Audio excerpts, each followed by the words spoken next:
So what I loved about Modern Love is that the stories are really real and you can feel it and relate to it.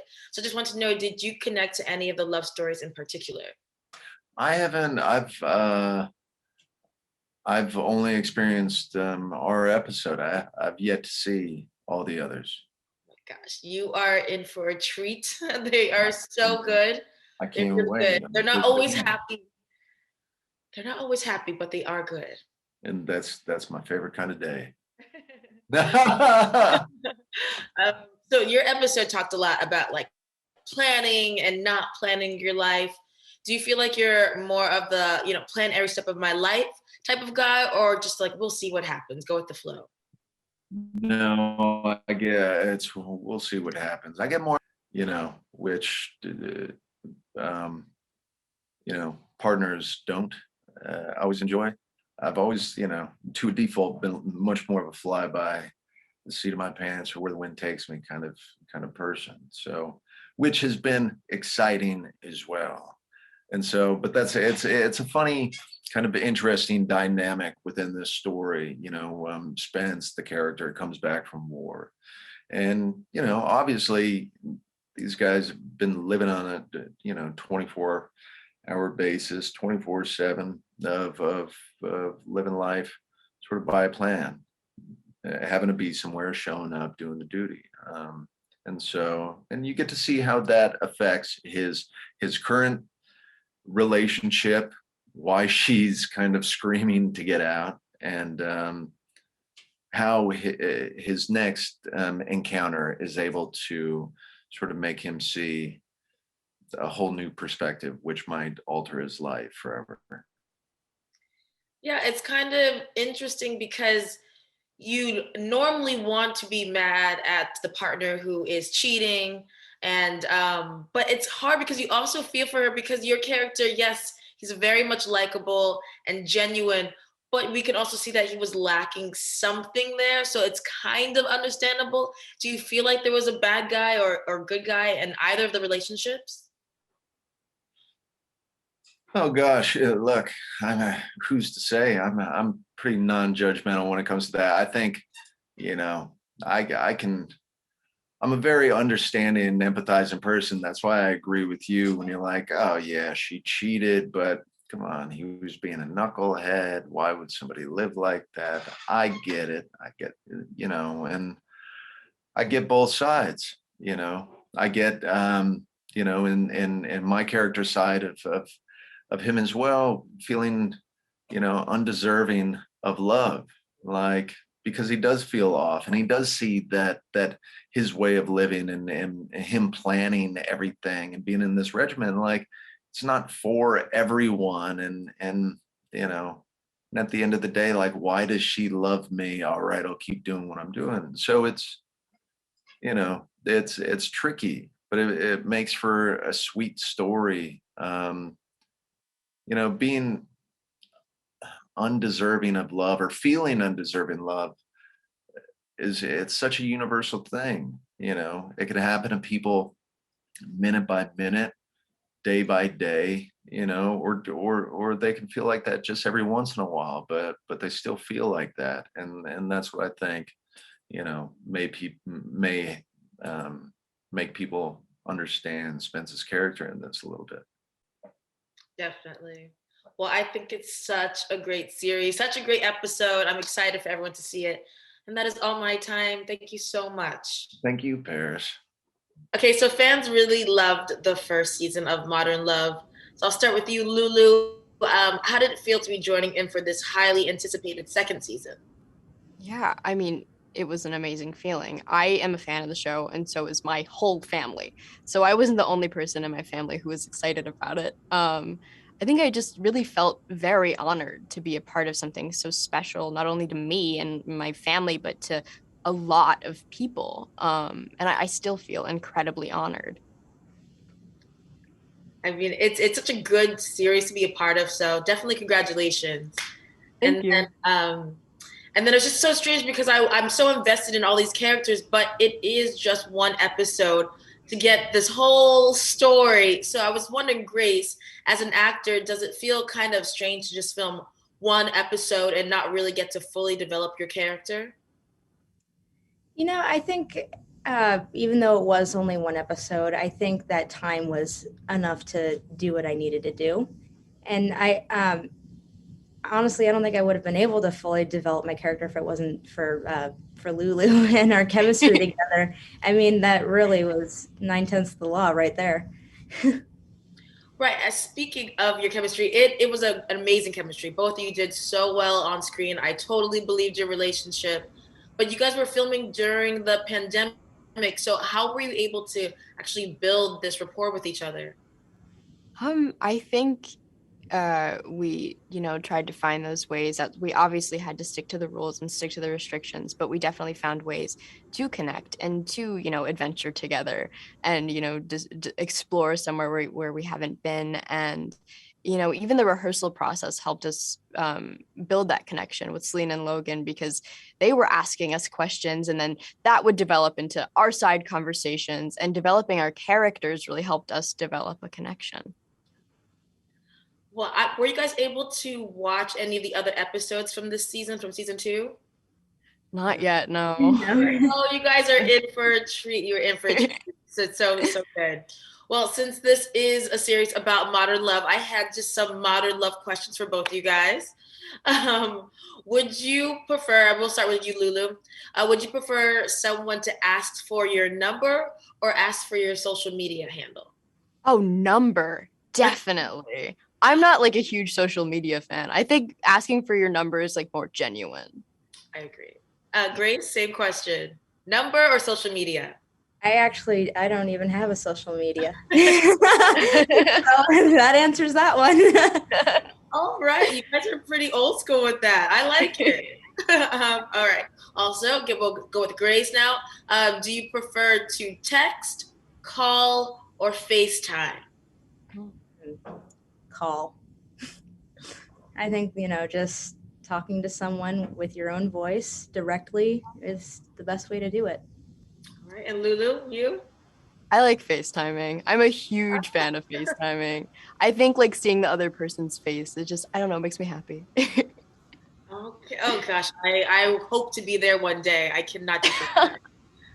This last one, Lulu, would you actually prefer to break up with someone in person, or do you do the whole ghosting thing? Oh, definitely not the ghosting thing. That would just make me feel like a jerk. No, definitely in person. I don't want to feel like a jerk.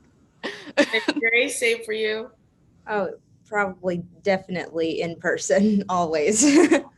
You two are amazing. This is not very modern, and I really love to hear it. I really love to hear it because things are not that way anymore. So, love that.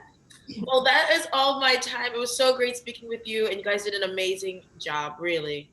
Oh, thank you so much. Have a wonderful day.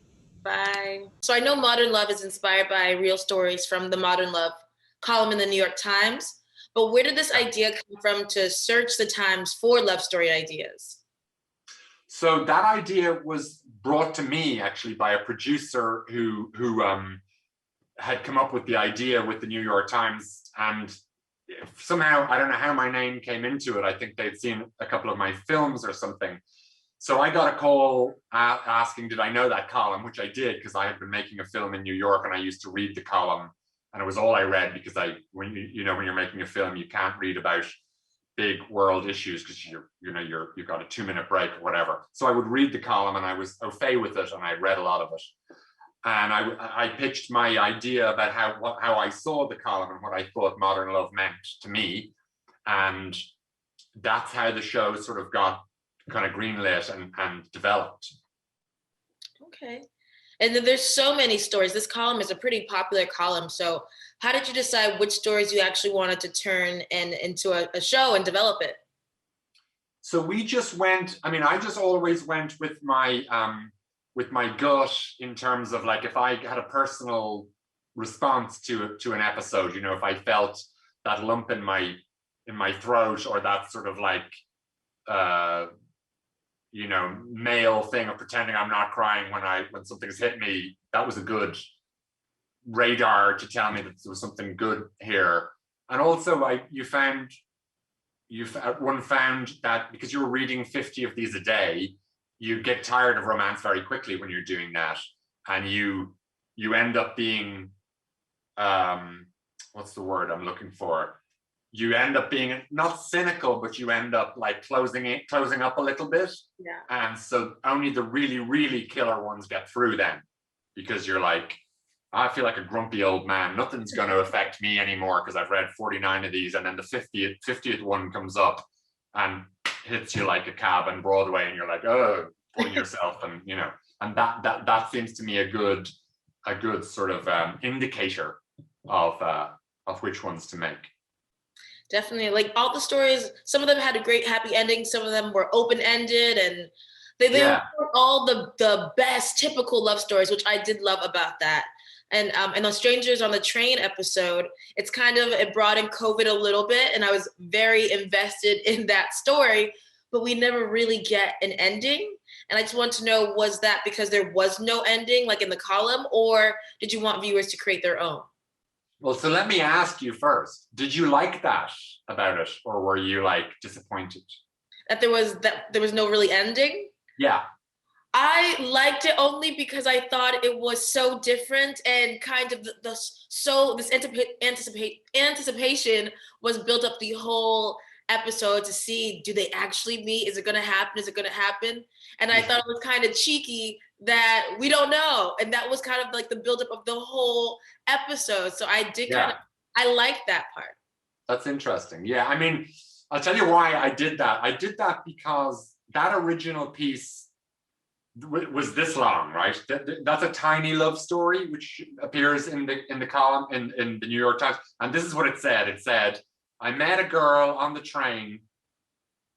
It was said in America. I met the girl on the train. We didn't know that the pandemic was beginning. We were going home, and we were so sure of each other that we didn't bother exchanging numbers. And then the pandemic came, and we never saw each other again. That was all I had to go on. So I wrote the piece, and I developed the secondary characters and, you know, the world, and I moved it to Ireland and blah, blah, blah. And then I thought, at the end, if I change it to a happy ending, I've broken a cardinal rule that I've had for this show, which is that you can change names and locations and details, but you shouldn't change these articles too much, because you're breaking my relationship with this TV show, which is like, these were based on real life experiences. And that sets us apart from Mad Men or the shows that I love that are like made up by writers in rooms.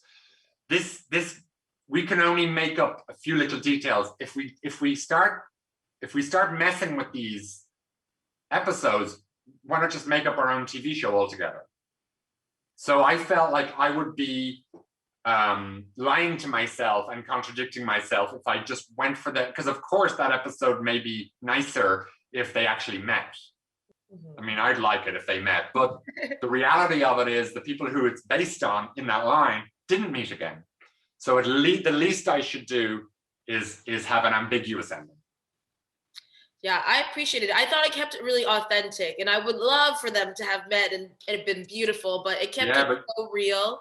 I know. I'd love to be Cary Grant and meet Ingrid Bergman, but it's never gonna, you know.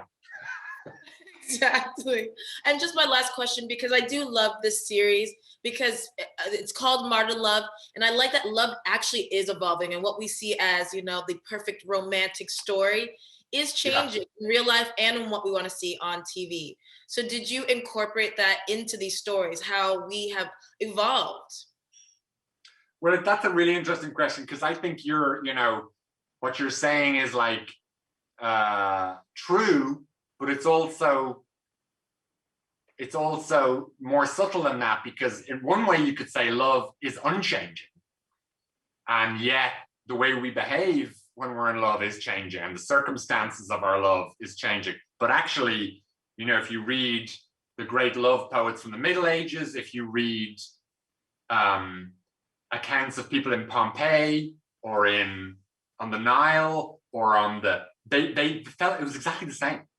It was boy meets girl, girl meets girl, boy meets boy, whatever, but it was the same explosion of music and joy and poetry it's exactly this. In fact, it's the one thing that is exactly the same in humanity is the whatever that is, that explosive feeling of goodwill and potential when you meet a partner across the room or the whatever it is. But yes, you're right. The circumstances change and the subtleties and nuances change, which is great, by the way. I mean, I live in Ireland where like it was illegal to be in a same-sex relationship 20 years ago. So it's the circumstances evolve and we grow and we change in that way, but our hearts don't change. So Modern Love is a really tricky, it's a tricky kind of thing to think about, because it's like, how do I make a show that answers that and that does feel like young people can watch this show and say, yeah, that feels authentic and it feels modern and real. It doesn't feel like it's made by a bunch of old guys or whatever. But at the same time, you do want to be true to the ultimate thing, which is that, you know, a love song from George Gershwin is as romantic now as a love song by Beyonce or a love song by, you know, whatever band nowadays. It doesn't matter that it's 100 years ago. It's the same thing. It's this person saw that person and was moved to tears and their heart stopped. Begin the story. So for me, it's like, how do I resolve those two things? Listen to what modern audiences are saying, but they're saying the same thing. That's the funny thing. Whether it's whatever, like my grandfather might think about, you know, homosexual, you know, gay, straight, whatever. The point is, it's all love. It's all the same powerful, incredibly powerful feeling. And if we let it in, we're better for it. Absolutely. And what a relief. What a relief knowing that. But that is all my time. It's been so great speaking with you. I love the series. Oh, that's fantastic. Very nice to meet you.